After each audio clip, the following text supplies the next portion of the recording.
اچانک میری آنکھ کھل گئی۔ میں اندھیرے میں آنکھیں پھاڑ پھاڑ کر دیکھنے لگا۔ کوئی کھٹکا، کوئی آہٹ ضرور ہوئی تھی، میری آنکھ بلا سبب نہیں کھلی تھی۔ دروازے کے پاس خفیف سا کھٹکا ہوا تو میں یوں چلا جیسے میرا پیر جلتے ہوئے انگارے پر پڑ گیا ہو۔ دسمبر کی شدید سردی کے باوجود میرا چہرہ پسینے سے تر ہو گیا۔ دل گویا حلق میں دھڑکنے لگا۔ میں اس طرح بھی کیفیت میں کھڑا ہو گیا۔ میرے اٹھنے سے پیال میں سرسراہٹ ہوئی تو میں اپنی جگہ پر ساکت ہو گیا۔ میں بزدل ہرگز نہیں ہوں۔ متعدد موقعوں پر میں نے موت کی آنکھوں میں آنکھیں ڈالی ہیں۔ میں موت سے خوف زدہ بھی نہیں ہوں، مگر ایسی موت کا کیا فائدہ جس میں انسان کتوں کی طرح مارا جائے؟ میں اس وقت کتوں ہی میں تو گھرا ہوا تھا، اور کتے بھی نہایت گھٹیا نسل کے۔ اب میری آنکھیں اندھیرے میں بھی دیکھنے کے قابل ہو گئی تھی۔ دروازے میں پھر بہت خفیف سا کھٹکا ہوا اور دروازہ بہت آہستگی سے بے آواز کھلنے لگا۔ میں پنجوں کے بل دوڑ کے کھلنے والے پٹ کی اوٹ میں ہو گیا اور اپنی سانس تک روک لی۔ پھر کوئی بہت آہستگی سے اندر آ گیا۔ مجھے آنے والے کا ہیولا دکھائی دے رہا تھا۔ وہ لمبا تڑنگا شخص تھا۔ جو ہی وہ ذرا آگے بڑھا، میں نے جپٹ کے اس کی بیل کی سی گردن دائیں بازو کے شکنجے میں جکڑ لی۔ بائیں ہاتھ سے میں نے اس کا منہ دبا لیا تھا، وہ کوئی آواز تک نہ نکالنے پائے۔ وہ بری طرح مچلا۔ اپنی گردن میرے شکنجے سے چھڑانے کی کوشش کی مگر کامیاب نہ ہو سکا۔ میں نے سرگوشی میں اسے کہا، زور لگاؤ گے تو اپنی گردن تڑوا بیٹھو گے۔ کون ہو تم؟ اس نے ہلکی سی آواز نکالنے کی کوشش کی مگر الفاظ اندر ہی گھٹ کر رہ گئے۔ منہ پر تو میرا ہاتھ جما ہوا تھا۔ دیکھو، میں تمہارے منہ پر سے ہاتھ اٹھا رہا ہوں مگر شور مچانے کی کوشش مت کرنا۔ میں تو اپنی جان سے جاؤں گا ہی، مگر اس سے پہلے یہ بیل کسی گردن توڑ دوں گا۔ میں نے شفاق لہجے میں کہا، ہٹاؤں ہاتھ؟ جواب میں اس نے کدو سا سر اس بات میں ہلایا۔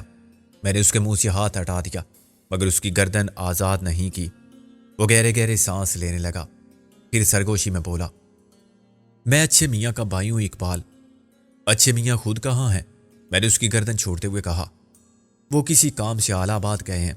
اس نے اپنی گردن سہلاتے ہوئے کہا، جاتے ہوئے آپ کے بارے میں بتایا تھا انہوں نے، کہہ رہے تھے کہ ممکن ہے مجھے 4-5 دن لگ جائیں۔ پھر وہ چونک کر بولا، کھانا کھایا آپ نے؟ کھانا کیسے کھاتا؟ اچھے میاں کا انتظار کرتے کرتے ابھی تو آنکھ لگی تھی۔ اچھے بھائی بہت جلدی میں تھے ورنہ وہ آپ کو ضرور بتا کر جاتے۔ میں صرف یہ دیکھنے آیا تھا کہ آپ سو رہے ہیں یا جاگ رہے ہیں۔ میں آپ کے لیے کھانا لے کر آتا ہوں۔ معاف کرنا بھائی، میں نے کہا، میری وجہ سے تمہیں بہت تکلیف ہوئی، مگر تمہیں یوں چوروں کی طرح آنے کی کیا ضرورت تھی؟ شام کو ہمارا خالہ زاد بھائی یہاں پہنچا ہے۔ اس سے خطرہ ہے کیونکہ وہ پولیس میں ہے اور مسلمان ہوتے ہوئے بھی مسلمانوں کا کٹر دشمن ہے۔ یہ کہہ کے وہ اٹھ کھڑا ہوا۔ وہ میرے ساتھ ہی پیال پر بیٹھ گیا۔ میں اب چلتا ہوں، کہیں اس حرام دادے کو شک نہ ہو جائے۔ وہ آپ سو مت جائیے گا، میں موقع ملتے ہی کھانا لے کر آؤں گا۔ یہ کہہ کر وہ جلدی سے باہر نکل گیا۔ میں اسے کہنا چاہتا تھا کہ اگر کوئی خطرے کی بات ہے تو کھانا رہنے دو، میں بھوکا ہی سو جاتا ہوں۔ بھوکے نہیں سوتے بیٹا، نانا جی نے پیار بھرے لہجے میں کہا۔ میرا دل نہیں چاہ رہا نانا جی، میں نے رو دینے والے انداز میں کہا۔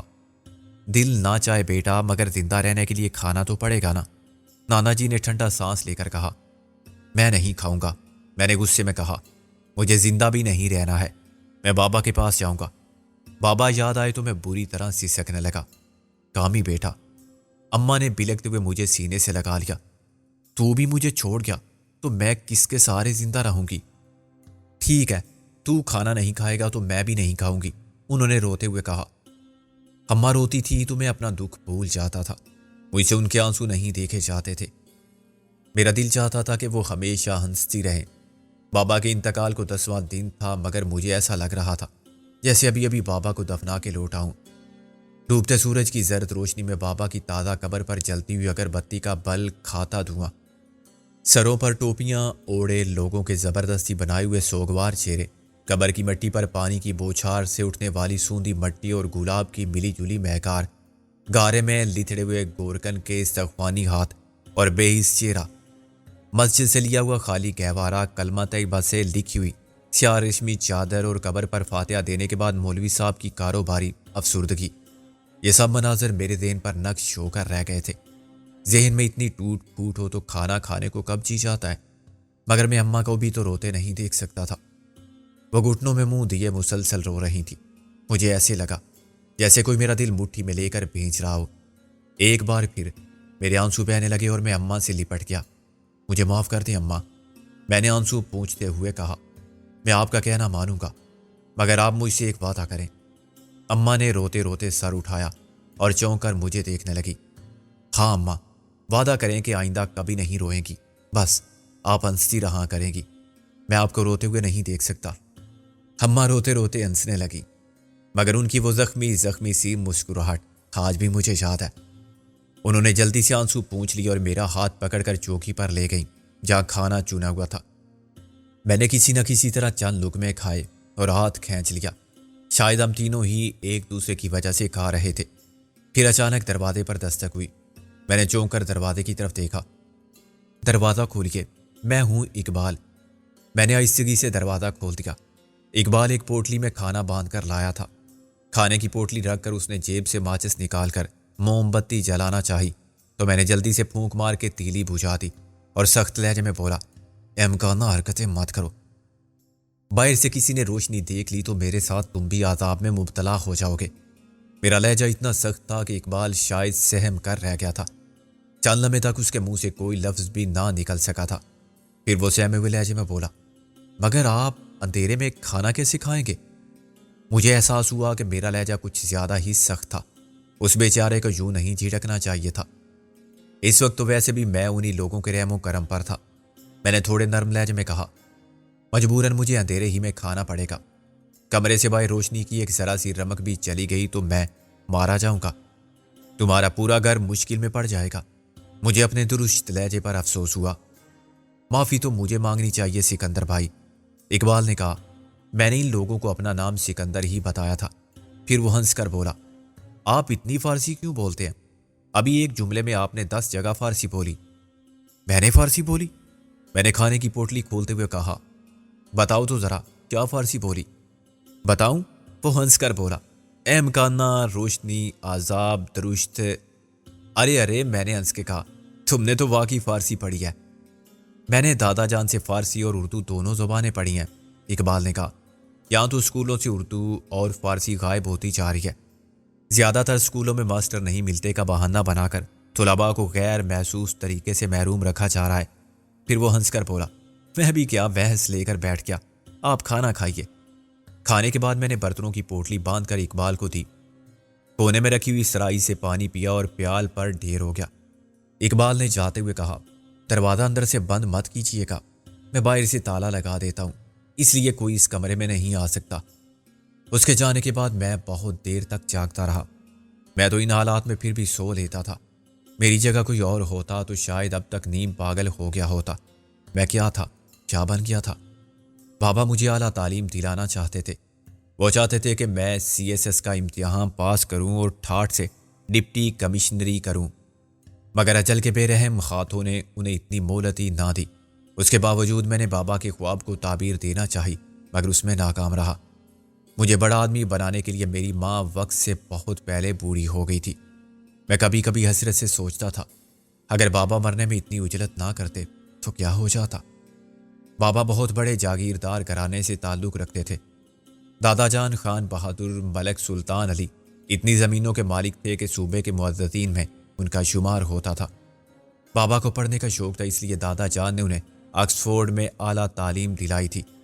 ان کے برعکس میرے تایا ملک عثمان کو زمینداری کے سوا کسی چیز سے دلچسپی نہ تھی، انہیں مزاروں پر حکمرانی کا شوق تھا۔ دادا جان اکثر فخر سے کہتے تھے، اوئے روب اور دبدبا تو عثمان کا ہے، وہ صحیح معنوں میں خان بہادر ملک سلطان کا جانشین ہے۔ اس انگریزی پڑھائی نے عرفان کو تباہ کر دیا، اوئے وہ کمی کمینوں کے ساتھ بیٹھ کے کھانا کھاتا ہے۔ بات اصل میں یہ تھی کہ بابا نے ایک کمی کی بیٹی سے شادی کر کے دادا جان کے خاندانی وقار کو خاک میں ملا دیا تھا۔ ان کی نظروں میں نانا جی کمی تھے کیونکہ وہ معمولی کوچوان تھے، ٹانگا چلا کر گزر اوقات کرتے تھے۔ یہی سوچتے ہوئے نہ جانے کب مجھے نیند آ گئی۔ اقبال، کوئی زور سے چیخ کر بولا۔ میں ہڑبڑا کر اٹھ بیٹھا۔ باہر دھوپ نکل آئی تھی کیونکہ روشن دان سے آنے والی دھوپ نے کمرے کے فرش پر ایک مستطیل سا بنا دیا تھا۔ اقبال، وہی چیختی ہوئی آواز پھر سنائی تھی، یہ ناشتہ لے کر تم کہاں جا رہے ہو؟ میں چھت پر بیٹھ کر خود ناشتہ کروں گا انور بھائی، کھلی چھت پر ناشتہ کرنے کا لطف ہی اور ہے۔ عجیب عجیب شوق ہے تم دونوں بھائیوں کے۔ جواب میں انوار کی آواز سنائی تھی، پھر زینہ چڑھنے کی آواز سنائی تھی۔ اقبال شاید زینہ چڑھ کر اوپر چھت پر چلا گیا تھا۔ میں نے آگے بڑھ کر دروازے کی ایک چوری سے آنکھ لگا دی۔ مجھے درمیانے کا ٹوٹے ہوئے جسم کا ایک شخص نظر آیا۔ وہ جوان آدمی تھا اور خاصے قیمتی کپڑوں میں ملبوس تھا۔ اس کے ہاتھ میں غیر ملکی سگریٹ اور خوبصورت سا ایک لائٹر دبا ہوا تھا۔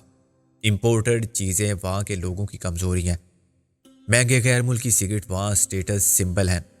بعض چھچورے سگریٹ کا پیکٹ ہاتھ میں رکھتے ہیں۔ انوار اچانک مڑ کر میرے کمرے کے دروازے کو گھورنے لگا۔ اس کے چہرے پر الجھن کے آثار تھے۔ پھر وہ آہستہ آہستہ دروازے کے سامنے آ ٹھہرا۔ میرا دل زور زور سے دھڑکنے لگا۔ پھر اس نے مکروہ آواز میں پکارا، اقبال! آ رہا ہوں انوار بھائی، اقبال اوپر سے چیخ کر بولا۔ پھر فوراً ہی وہ نیچے بھی آ گیا۔ اس کمرے میں کیا ہے؟ انوار نے پولیس والوں کے مخصوص انداز میں پوچھا۔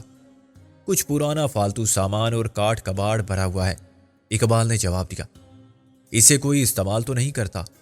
انوار کے اس سوال سے میرے ذہن میں خطرے کی گھنٹیاں بجنے لگیں۔ نہ جانے اسے کس بات سے شبہ ہوا تھا۔ یہ کمرہ کم ہی استعمال ہوتا ہے، کبھی کبھی اعلی آباد سے میرا کوئی دوست آتا ہے تو میں اس کمرے میں ٹھہرا دیتا ہوں، مگر آپ یہ سب کیوں پوچھ رہے ہیں؟ پولیس والوں کو ہر وقت اپنے کان اور آنکھیں کھلی رکھنا چاہیے، انوار نے ہنس کے کہا اور نیچے جانے کے لیے زینے کی طرف چل دیا۔ میں نے سکون کا طویل سانس لیا۔ میں وہاں بہت بری طرح گر کے رہ گیا تھا۔ اچھے میاں نہ جانے کہاں چلے گئے تھے۔ اقبال سیدھا سادہ نوجوان تھا۔ اگر انوار کو شبہ ہو جاتا تو وہ مجھے پکڑ کر انعام بھی حاصل کرتا اور اسے ترقی بھی ملتی۔ میں نے کیا بننا تھا اور کیا بن گیا تھا۔ اماں اور نانا جی نے میرے مستقبل کے لیے کیا کچھ نہیں کیا۔ پھر مجھے وہ وقت یاد آیا جب دادا جان نے مجھے اور اماں کو حویلی سے نکال دیا تھا۔ دل سے تو انہوں نے اماں کو کبھی قبول نہیں کیا تھا، بس بابا کی ضد سے مجبور ہو گئے تھے۔ بابا کی آنکھیں بند ہوتے ہی انہوں نے بھی آنکھیں پھیر لی تھی۔ تو عرفان کو کھا گئی، اب کیا چاہتی ہے ہم سے؟ دادا جان نے نفرت بھرے لہجے میں اماں سے کہا۔ اب میں تجھے اس حویلی میں برداشت نہیں کر سکتا، دفع ہو جائے یہاں سے۔ دادا جان کی گرجدار آواز نے مجھے سہما دیا۔ مگر بابا بکواس بند کر۔ دادا جان اتنی زور سے چیخے کہ انہیں کھانسی آ گئی۔ اگر اب اپنی زبان سے مجھے بابا کہا تو زبان کھینچ کر کتوں کو کھلا دوں گا۔ تو 4 جماعتیں پڑھ کر سمجھتی ہے کہ ملکوں کی برابری کرے گی؟ نکل جا یہاں سے۔ انہوں نے اماں کو بری طرح دھچکار دیا۔ میری عمر اس وقت مشکل سے 7 برس ہوگی۔ میری سمجھ میں نہیں آ رہا تھا کہ دادا جان اماں پر ناراض کیوں ہو رہے ہیں۔ میں نے آگے بڑھ کر کہا، دادا جان میں۔ جواب میں میرے منہ پر سناٹے دار تھپڑ پڑا۔ چٹاک کی آواز کمرے میں گونج کر رہ گئی۔ اس تھپڑ کی گونج نے پھر زندگی بھر میرا پیچھا نہ چھوڑا۔ دادا جان نے میرا ہاتھ پکڑ کے اتنی زور سے دھکا دیا کہ میں کمرے کے دروازے سے ہوتا ہوا برآمدے کی دیوار سے جا ٹکرایا۔ میرا سر بری طرح دیوار سے ٹکرایا۔ دوسرے ہی لمحے ہر چیز سرخ ہو گئی۔ پھر میری آنکھیں سر سے بہتے ہوئے خون کی وجہ سے بند ہونے لگیں۔ کسی نے بڑھ کر مجھے تھام لیا۔ اسی وقت گھوڑے کی ٹاپوں کی آواز سنائی دی۔ تانگا شاید گھر کے باہر ہی رکا تھا۔ میں نے اپنے کان باہر کی آوازوں پر لگا دیے۔ میں ذرا سے کھٹکے سے بھی اچھل پڑتا تھا۔ مجھے یہ سوچ کر ہنسی آئی کہ میری ذات سے کتنے لوگوں کو فائدہ پہنچ سکتا ہے۔ پاکستان میں بھی میری گرفتاری پر بھاری انعام تھا اور بھارت میں بھی۔ 2 دن پہلے میری فرد جرم میں مزید اضافہ ہو گیا تھا۔ میں نے الہ آباد کے ایک بڑے پولیس افسر کو سرے عام گولی مار دی تھی۔ یوں پولیس میرے خون کی پیاسی ہو گئی تھی۔ کئی افراد میرے اس جرم کے گواہ تھے۔ اچانک سیڑھیوں پر ایسی آوازیں ابھری جیسے کوئی اوپر آ رہا ہو۔ کیا ضرورت تھی اسے اوپر آنے کی؟ اچھے میاں کی آواز آئی۔ میں سکندر بھائی کے لیے ناشتہ لایا تھا۔ مجھے دیکھ کر وہ بھی اوپر آ گئے، اقبال نے جواب دیا۔ پھر؟ اچھے میاں چونک کر بولے۔ پھر میں سیدھا اوپر والی چھت پر چلا گیا اور ان سے کہا کہ میں چھت پر ناشتہ کروں گا۔ اس انوار سے بہت زیادہ ہوشیار رہنے کی ضرورت ہے اقبال، اچھے میاں نے کہا۔ یہ کمبخت صرف نام کا مسلمان ہے۔ وہ باتیں کرتے ہوئے اسی کمرے کے دروازے پر آ پہنچے جہاں میں چھپا ہوا تھا۔ دروازہ کھولو، اچھے میاں نے کہا۔ تالے میں چابی گھومنے کی آواز آئی، پھر دروازہ آہستگی سے کھل گیا۔ اچھے میاں کمرے میں آ گئے تو اقبال دروازے ہی سے لوٹ گیا۔ سکندر صاحب، مجھے افسوس ہے کہ میں آپ کو بتائے بغیر چلا گیا۔ اصل میں میرے پاس اتنا وقت نہیں تھا، اچھے میاں نے کہا۔ مجھے اقبال نے بتایا تھا کہ آپ 2-4 دن کے لیے چلے گئے ہیں؟ ہاں، کام تو میرا وقت طلب تھا، مگر میں آپ کے خیال سے جلدی واپس آ گیا۔ پھر وہ جھجکتے ہوئے بولے، وہ دراصل اب یہاں کے حالات بھی سازگار نہیں رہے، اس لیے میں جانتا ہوں۔ میں نے ان کی بات کاٹ دی۔ آپ کے کزن یہاں آئے ہوئے تھے، وہ شاید پولیس میں ہیں، اس کے علاوہ کچھ اور لوگ بھی شبے میں مبتلا ہو گئے ہیں۔ اچھے میاں نے آہستہ سے کہا، وہ دکاندار افضل دین بھی آپ کے بارے میں کرید کر پوچھ رہا تھا۔ ٹھیک ہے، میں یہاں سے چلا جاتا ہوں، میں نے جلدی سے کہا۔ میں نہیں چاہتا کہ میری وجہ سے آپ کے خاندان پر کوئی آفت آئے۔ مگر یہاں سے آپ جائیں گے کہاں؟ اچھے میاں مجھ سے نظریں نہیں ملا رہے تھے۔ اتنی وسیع دنیا ہے، میں نے کہا، کہیں بھی چلا جاؤں گا۔ ٹھہریں، مجھے کچھ سوچنے تھے۔ اچھے میاں پر خیال لہجے میں بولے، آپ پریشان مت ہوں، میں نے کہا، آپ نے پہلے ہی میری وجہ سے بہت بڑا خطرہ مول لیا ہے، میں کہیں بھی چلا جاؤں گا، لیکن میں آپ کو بے یار و مددگار نہیں چھوڑ سکتا۔ اچھے میاں نے کہا، آپ نے میری وجہ سے اپنی زندگی داؤ پر لگائی ہے، تو میرا بھی کچھ تو فرض ہے۔ میں کیا اور میری جان کیا، میں نے تلخ لہجے میں کہا، میں تو ان لوگوں میں سے ہوں جن کے نام سرخ روشنائی سے کاٹ دیے جاتے ہیں، جن کے مرنے پر جشن منائے جاتے ہیں، لوگوں کی ترقیاں ہوتی ہیں، انعامات ملتے ہیں۔ میری فکر کیوں کرتے ہیں آپ؟ نہیں سکندر صاحب، اچھے میاں جذباتی ہو گئے، میں اتنا احسان فراموش نہیں ہوں، مجھے ذرا سوچنے تھے۔ دروازے پر خفیف سا کھٹکا ہوا تو میں بری طرح بھڑک گیا۔ دوسرے ہی لمحے مجھے اقبال کا چہرہ دکھائی دیا، وہ ہمارے لیے چائے لے کر آیا تھا۔ اس نے اچھے بھائی کو چائے کا کپ دیتے ہوئے کہا، بھائی جان، وہ احسان بھائی آئے ہیں۔ اچھے میاں نے چونک کر اسے دیکھا، پھر بولے، ٹھیک ہے، انہیں بٹھاؤ، میں ابھی آ رہا ہوں۔ اس کے جانے کے بعد اچھے میاں کچھ دیر سوچتے رہے، پھر بولے، بس آپ کا کام ہو گیا سکندر صاحب۔ میں سمجھا نہیں، میں نے کچھ نہ سمجھتے ہوئے پوچھا، میں ابھی آتا ہوں۔ اچھے میاں اٹھ کھڑے ہوئے، ان کا چہرہ کسی خیال کے تحت دمکنے لگا تھا، پھر وہ بہت اجلت میں باہر نکل گئے۔ ان کے جانے کے بعد میں انہی کے بارے میں سوچتا رہا۔ وہ عجیب مست مولا قسم کے آدمی تھے، گو کہ میں انہی کی وجہ سے مصیبت میں پھنسا تھا، مگر اپنا کام نکل جانے کے بعد کون کسی کا خیال کرتا ہے؟ ان کی جگہ کوئی اور ہوتا تو یہ معلوم ہوتے ہی کہ میں بھارتی پولیس اور راہ کو مطلوب ہوں، فوراً پیچھے ہٹ جاتا۔ انہوں نے گزشتہ 2 روز سے مجھے اپنے گھر میں چھپا رکھا تھا۔ آلہ آباد کی پولیس کتوں کی طرح میری بو سونگتی پھر رہی تھی۔ آلہ آباد کا یہ قصبہ کٹاری، جہاں اس وقت میں موجود تھا، مسلمانوں کا گڑھ تھا۔ اس قصبے کی 90% آبادی مسلمان تھی۔ قصبے کے کچھ ہی لوگ خوشحال تھے۔ اچانک دروازہ کھلا اور اچھے میاں اندر آ گئے۔ ان کے ساتھ دراز قد اور مضبوط ہاتھ پیروں کا ایک نوجوان بھی تھا۔ اس نوجوان کی عمر 25 سال کے لگ بھگ ہوگی۔ کشادہ پیشانی، گھنے سیاہ بالوں والا سرخ و سفید لڑکا مجھے پہلی ہی نظر میں اچھا لگا۔ اس کی آنکھوں میں ذہانت کی چمک تھی۔ اچھے میاں نے آگے بڑھ کر کہا، سکندر، یہ ہمارے دوست احسان ہیں۔ ان کی آمد اس وقت گویا تائید غیبی ہے۔ پھر وہ احسان سے مخاطب ہوئے، یہ ہیں سکندر صاحب جن کا میں نے ذکر کیا تھا۔ احسان نے آگے بڑھ کر نہایت گرم جوشی کے ساتھ مجھ سے مصافحہ کیا اور بولا، میں غائبانہ طور پر تو ان سے واقف ہوں۔ انہوں نے تو 2 ہی دن میں اتنی شہرت کما لی ہے جو ہم برسوں میں نہ کما پائے۔ اسے آپ شہرت کہتے ہیں؟ میں نے ہنس کے کہا، بدنامی کہیے بدنامی۔ آپ نے پڑھا نہیں یہاں کا پریس مجھے کیا کہہ رہا ہے؟ جس مسلمان کو یہاں کا پریس پورا کہے وہ تو اصل میں اچھا آدمی ہوتا ہے۔ پھر وہ ذرا توقف کے بعد بولا، میرا خیال ہے اس بند کمرے میں رہتے رہتے آپ بھی بور ہو گئے ہوں گے، میں آج رات آپ کو یہاں سے نکالوں گا۔ میں نے اچھے بھائی سے بھی کہا تھا اور آپ سے بھی میں کہوں گا، خواہ مخواہ میری وجہ سے مصیبت میں نہ پڑیں، میرا کیا ہے، کسی طرف بھی نکل جاؤں گا۔ نہیں سکندر صاحب، ایسا کیسے ہو سکتا ہے؟ احسان نے کہا، ہم لوگ یہاں اقلیت میں ضرور ہیں، مگر ابھی اتنے بے بس نہیں ہوئے ہیں کہ اپنے مہمانوں کی حفاظت بھی نہ کر سکیں۔ بس آپ تیار رہیے گا، آج رات میں کسی بھی وقت آپ کو یہاں سے لے جاؤں گا۔ وہ اٹھ کھڑا ہوا اور دروازے کی طرف بڑھتے ہوئے اچھے میاں سے بولا، بس آپ کو چند گھنٹے مزید سکندر صاحب کی حفاظت کرنا پڑے گی۔ پھر احسان میری طرف دیکھ کر مسکرایا اور اچھے میاں کے ساتھ کمرے سے باہر نکل گیا۔ ان لوگوں کے اپنائیت بھرے سلوک پر بے اختیار میری آنکھوں میں آنسو آ گئے۔ روتے نہیں ہے کامی بیٹا، نانا جی نے میرے چہرے سے خون صاف کرتے ہوئے کہا، تو ملکوں کی اولاد ہے بیٹا، تیری آنکھوں میں آئندہ آنسو نہ آئے۔ ہوں، ملکوں کی اولاد، اماں نے منہ بنا کر کہا، ملک اسے اپنی اولاد کب مانتے ہیں بابا؟ ان کے نام ماننے سے کیا خون کا رشتہ تبدیل ہو جائے گا؟ پھر نانا جی مجھ سے بولے، چل بیٹا تو تانگے میں بیٹھ۔ میں اچک کر تانگے میں نانا جی کے ساتھ بیٹھ گیا۔ اماں پچھلی سیٹ پر بیٹھ گئیں۔ گھوڑا نانا جی کے ایک اشارے پر چلنے لگا۔ اس وقت ہلکا ہلکا اندھیرا پھیل چکا تھا اور گاؤں کے بیشتر گھروں میں چراغ روشن ہو گئے تھے۔ نانا جی کا گاؤں وہاں سے 4-5 میل دور تھا۔ وہ علاقہ بھی دادا جان کی جاگیر میں تھا۔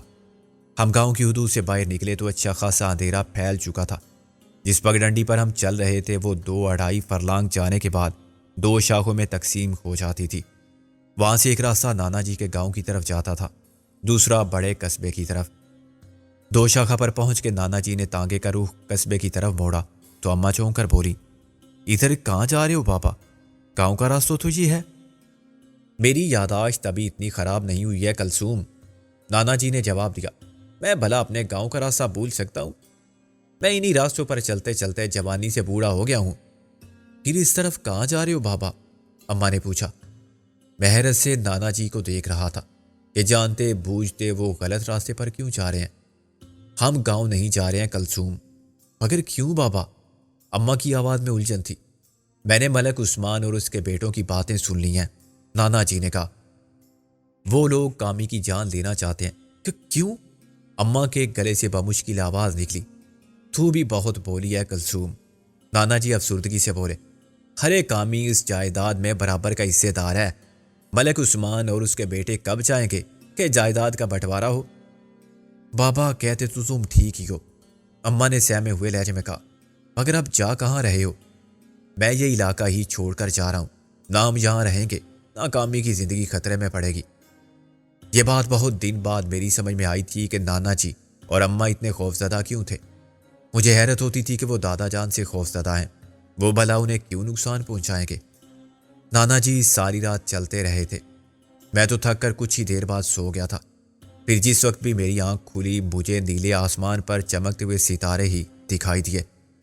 اگلی صبح ہم ایک چھوٹے سے گاؤں میں پہنچ چکے تھے۔ تانگے کی اشکولوں میں تو میں بری طرح تھک گیا تھا۔ میرا خیال تھا کہ ہم اسی گاؤں میں رہیں گے۔ نانا جی ہمیں تانگے ہی میں چھوڑ کر کہیں گئے تھے، پھر تانگے سے اتار کر انہوں نے ہمیں ایک گھر میں بھیج دیا تھا۔ وہ گھر مجھے ذرا پسند نہیں تھا۔ وہاں 2 بچے تھے، ایک لڑکا اور ایک لڑکی۔ لڑکا تقریباً میرے برابر ہی تھا، لڑکی اس سے کچھ چھوٹی تھی۔ ان دونوں نے نہایت گندے کپڑے پہن رکھے تھے اور مجھے دیکھ کر مسلسل کھی کھی کر کے ہنس رہے تھے۔ وہاں ایک عورت بھی تھی۔ پھر نانا جی ایک بوڑھے سے آدمی کے ساتھ اندر چلے گئے۔ ان کی باتوں سے مجھے کچھ اندازہ نہ ہو سکا کہ وہ کیا باتیں کر رہے ہیں۔ اتنا ضرور معلوم ہو گیا تھا کہ وہ بوڑھا آدمی نانا جی کا کوئی پرانا دوست ہے۔ وہ نانا جی کا نام لے رہا تھا اور گاؤں میں نانا جی کے دوست ہی ان کا نام لیا کرتے تھے۔ میں یہ کہہ رہا ہوں خیر محمد کہ تو یہاں بھی محفوظ نہیں ہے، نانا جی کے دوست نے کہا۔ ملک صاحب کے آدمی یہاں بھی آ سکتے ہیں، میں یہاں ہمیشہ کے لیے رہنے نہیں آیا ہوں، نانا جی نے کہا۔ تو بس میرا گھوڑا تانگا بکوا دے، کچھ پیسے ہاتھ میں آئیں تو میں لاہور یا گجرات کی طرف نکل جاؤں گا۔ نہیں نانا جی، میں نے جلدی سے کہا، کہ گھوڑا مت بیچیں۔ بیٹا ہم بڑے شہر کی طرف جا رہے ہیں، وہاں تانگے نہیں چلتے، نانا جی نے جلدی سے کہا۔ یہ تو مجھے بعد میں معلوم ہوا تھا کہ نانا جی نے مجھے بہلانے کے لیے جھوٹ بولا تھا۔ اتنے میں ایک شخص بھاگتا ہوا اندر آیا اور وحشت زدہ لہجے میں بولا، چاچا جی، جیپ میں کچھ بندے آئے ہیں، وہ چاچا خیر محمد کو پوچھ رہے ہیں۔ نانا جی گھبرا کر کھڑے ہو گئے۔ پھر تو نے کیا کہا بیٹا؟